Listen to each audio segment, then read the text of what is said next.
outside the code? What did you do? Where are you taking me? For the first time tonight, we are hearing what went through a state trooper's mind when he put a state representative in handcuffs. Park Cannon was arrested just as the governor signed a controversial elections bill into law.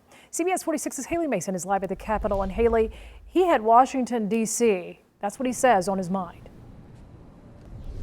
Sean, it's certainly interesting. Now, for the first time, we are hearing the thoughts of the Capitol Police as they arrested our state representative here, Park Cannon. One of the state police said that he feared the U.S. Capitol insurrection and thought that he needed to make sure the governor's office could not be breached.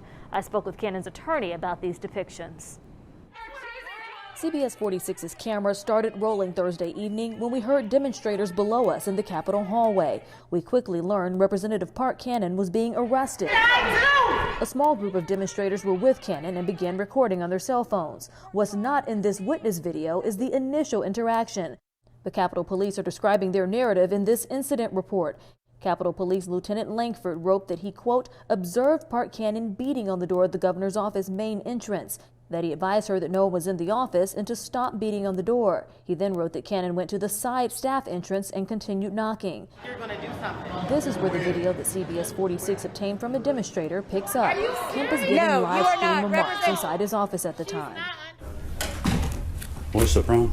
Langston wrote, I advised her that she was disturbing what was going on inside and that if she did not stop, she'd be placed under arrest. She continued knocking as I was talking. I felt that if I did not take action, the other protesters would have been emboldened to commit similar acts. The events of January 6, 2021 at the U.S. Capitol were in the back of my mind.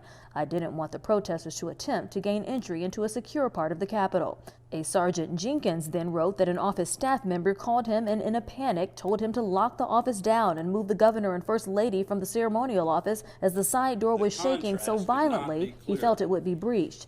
The lieutenant then wrote that Cannon was wearing high heels and stumped on my right foot several times while we were trying to get her out. Langford attaching these pictures of his seemingly dented shoe and his foot that he says was bruised. Cannon's attorney Gerald Griggs takes issue with the narrative officers have written and says it was a false arrest to begin with. The truth is that Representative Park Cannon did not commit any felonies. Once all of the evidence comes forward and all the witnesses come forward and all the tapes are viewed and released, she will be successful in clearing her name.